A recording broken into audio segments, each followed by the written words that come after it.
All right, it's Tuesday, December 16th. Councilman Jack Evans' convertible Chrysler Sebring. And there it is. Complete with its D.C. Council license plates, parked here in this no parking zone in Georgetown. Would you get a ticket if you parked there? Of course I do. Over 4 weeks, we did find him parked legally in about half of our random spot checks. Parked right there. He's home. But we found his car in Georgetown no parking zones 6 times, mostly at the corner of 32nd and P. It looks like he's headed inside. That spot's about a half block from his home. We did spot checks at every other council member's home, but Evans was the only one we found with no parking, home parking. Why they don't give him a ticket? No, do you know why they don't give him a ticket? We're going to try and find out. Hi, Councilmember Russ Patasi with Channel 9. We called Evans' staff 4 times trying to set up an interview, but they didn't return our calls. Will you answer for it now? Well, I don't believe I repeatedly park in non-parking zones. Let's take a look at these pictures. Does that look like a parking zone to you? That's all I wanted to talk to you about, though. But thanks for coming over. It's Christmas Eve, 1:23 Evans says p.m. when he gets home late, legal spots are hard to find. And he says that he moves his car as soon as a legal spot opens up. Still here at 3:57 p.m. Your neighbors can't do that. Why should you be well, able they to can't do that? too. Actually, after 10 o'clock at night, the parking restrictions are relaxed. Don't tell this guy that, or this one right across the street, or for that matter, this woman. Yeah, my husband and I have seen him many times parking illegally around the neighborhood, and it's not fair. Everybody else has to find a legal parking spot. This isn't the first time you've been asked about this. Well, Why do you keep doing it? I park legally most of the time that I can. The Department of Public Works says it would be legal for a council member to park here if they were on official business. But they acknowledge there's really no way for parking enforcement officers to know whether a council member is on official business or whether this no parking zone should be left a no parking zone, even by a member of the City Council. I'm investigative reporter Russ Patasic, WUSA 9.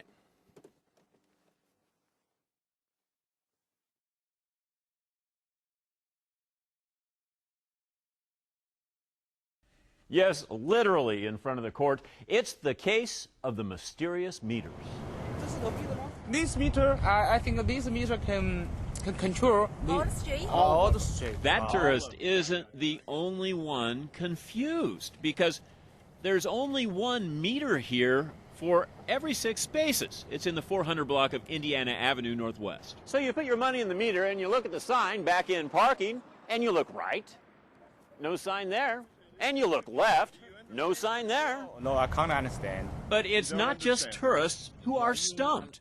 Locals are too. It was a Sunday afternoon. Michael Hurst and his girlfriend Debbie Arroyo came downtown to tour the museum. We should be in the clear, right?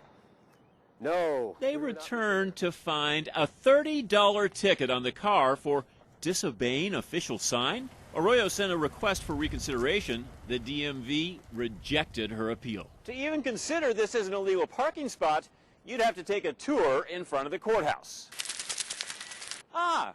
Says you can park here, and here are more parking meters. Oh, womp womp. The police parking sign is there, but you just can't see it from most of the meters. But why would there be meters in front of designated police parking only spaces? Yeah, very confusing. The district says these meters went in years ago when it was parallel parking on both sides and left them in when it officially became police only in 2013, now acknowledging this parking needs to be adjusted. And they did void Arroyo's ticket. Unbelievable. D.C.'s Department of Transportation tells us that just since January of 2014, they've issued more than 1,700 tickets just on that block for a total of $86,853 in fines. I'm investigative reporter Russ Patasic, WUSA 9.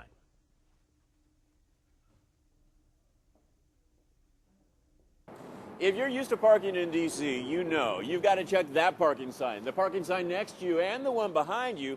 But who would think you also have to check over your head? I had a ticket, and I was truly upset. It's a $50 park under bridge parking ticket.